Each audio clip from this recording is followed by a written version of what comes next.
Position کھڑے ہیں جی.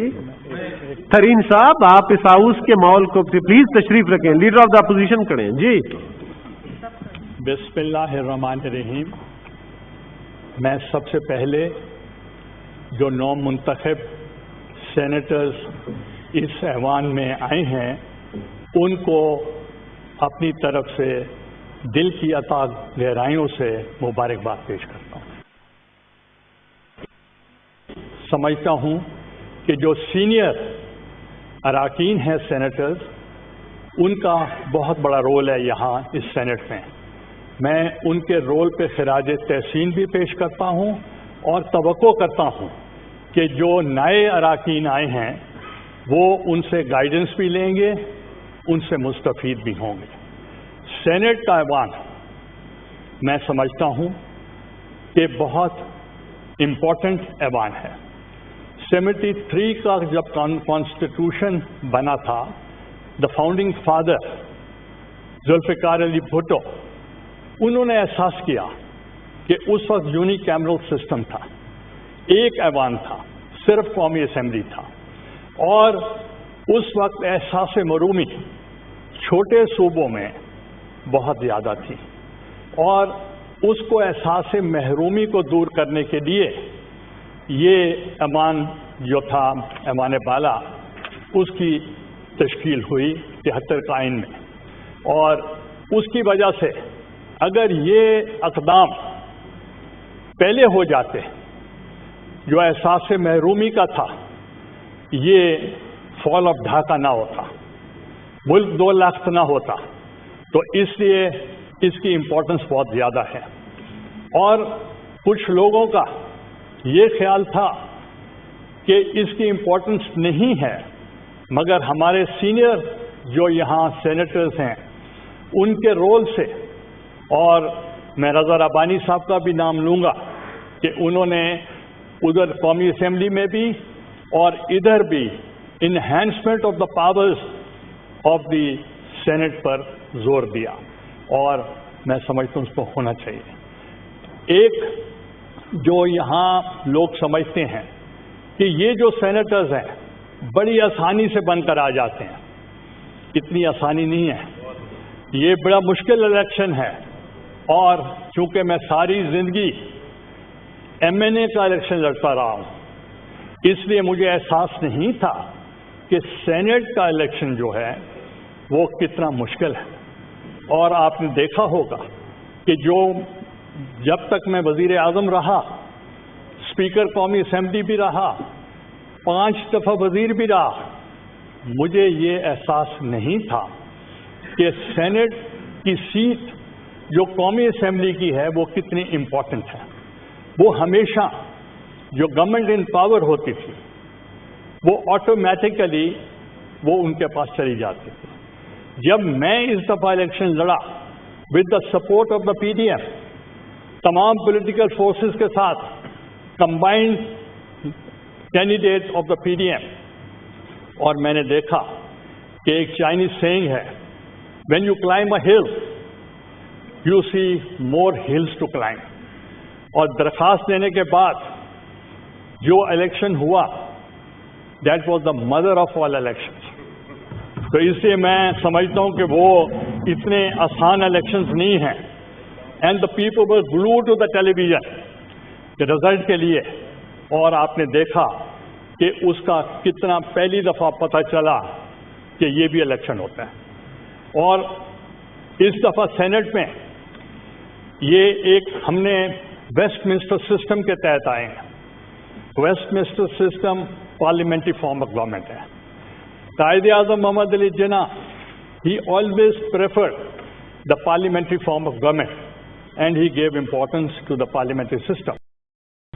اور مجھے یاد ہے کہ میں بطور وزیر اعظم کی حیثیت سے میں کبھی بھی مس نہیں کرتا تھا کوشچن آنسر, کیونکہ آئی میڈ شیور کہ جو پارلیمنٹیرینز ہیں یا منسٹرز ہیں یا پارلیمنٹری سیکرٹریز ہیں, منسٹر آف اسٹیٹس ہیں, they should be answerable to the people of Pakistan. I made it a point to be present during the question hour. اگر کہیں کوئی منسٹر جواب دینے میں مجبوری یا مشکل پیش آتی تھی، دقت آتی تھی، تو میں ایز پرائم منسٹر خود کھڑے ہو کر میں جواب دیتا تھا، اور جب جواب دیتا تھا تو اس سے کچھ میرے لحاظ سے اور کچھ پرائم منسٹر کی پریزنس سے، اور دوسرا I had been the minister for housing and works, urban affairs, environment, then I was the minister for railways, then I was the minister for tourism, then I was the minister for local government and rural development. تو اس لیے وہ تجربہ، and then the speaker for more than 4 years، تو وہ تجربہ ہمیں فائدہ مند ہوا۔ اب ویسٹ منسٹر سسٹم میں کیا ہے، جو بھی سینئر موسٹ لائک اسپیکر،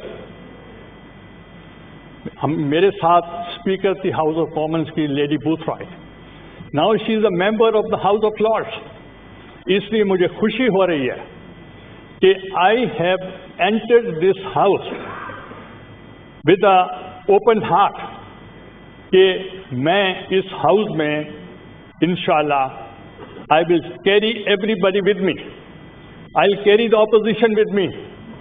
اس لیے یہ ہمارا رول ہے، اور اس رول کے لیے کبھی کبھی مشکل ہو جاتی ہے from this side of the divide, کہ ان کو گورنمنٹ کی طرف سے کبھی بولنے میں اگر مشکل بھی ہوگی، ان کی ہم آواز بنیں گے، ہم ان کی طرف سے بھی بولیں گے، کیونکہ ہمارا ملک ہے اور ملک کے مسائل ہمیں معلوم ہے۔ جب پی ڈی ایم بنا تھا تو اس وقت جو بیسک فارمولا تھا وہ تھا کہ کانسٹیٹیوشنل رائٹس اور اکنامک رائٹس، ہیومن رائٹس، مہنگائی، بے روزگاری اور لیبر اور امپلائیز، خواتین، مائنورٹیز، کاشتکار، ہاری، ان سب کی ہم آواز بنے تھے، اور انشاءاللہ وہ آواز جاری رہے گی۔ اور جو بھی اس ملک میں جو تکالیف ہیں وہ آپ کو بھی ہیں، اس سائڈ پہ بھی ہیں، اس سائڈ پہ بھی ہیں، تو اس لیے ہمارا فرض ہے کہ ہم کوئی نوکری پیشہ تو ہیں نہیں، ہم تو پبلک کے لیے، پبلک انٹرسٹ کے لیے آئے ہیں۔ اس لیے ہمیں جو عوام کی جو امنگیں ہیں، جو ان کی ترجمانی ہے، وہ کرنا ہمارے فرائض میں شامل ہے۔ اور دوسرا، اختلاف رائے جمہوریت ہے، اس میں قطعاً ہمیں یہ خیال نہیں کرنا چاہیے کہ کسی نے آپ کے بارے میں یہ کہا، کسی نے آپ کے بارے میں یہ کہا۔ مقصد ٹو اچیو جو ہے وہ عوام کو ریلیف دینا ہے، اور عوام کو ریلیف دینے کے لیے ہم سب ایک ہیں، اور اس ایوان کے تقدس کے لیے، اس کی ڈگنیٹی کے لیے، اس کے آنر کے لیے انشاءاللہ ہم پوری تابش سے اور ہم خدمت کریں گے، یہ ہمارے فرائض میں ہے۔ اور مجھے شبلی فراز صاحب سے موقع ملا ملنے کا، آپ بیٹھے ہیں، تو انہوں نے ایک مجھے شعر سنایا، تو حالانکہ نیشنل اسمبلی میں تو بہت ذوق ہے، ادھر مجھے شو کیا جاتا تھا کہ یہاں زیادہ ایلڈرلی لوگ ہوتے ہیں، مگر میں تو الٹ دیکھا، یہاں تو ینگسٹر زیادہ ہیں، یہاں تو نوجوان زیادہ ہیں، اور مجھے کہا جاتا تھا، I use to say minorities and women they are my constituency, کیونکہ women represent 51% of the population, اور اس کے لیے آج بھی میرا موقف اس ایوان میں بھی یہی ہے کہ minorities and women they are my constituency. تو شبلی فراز صاحب نے ایک شعر مجھے سنایا، یوسف نہ تھے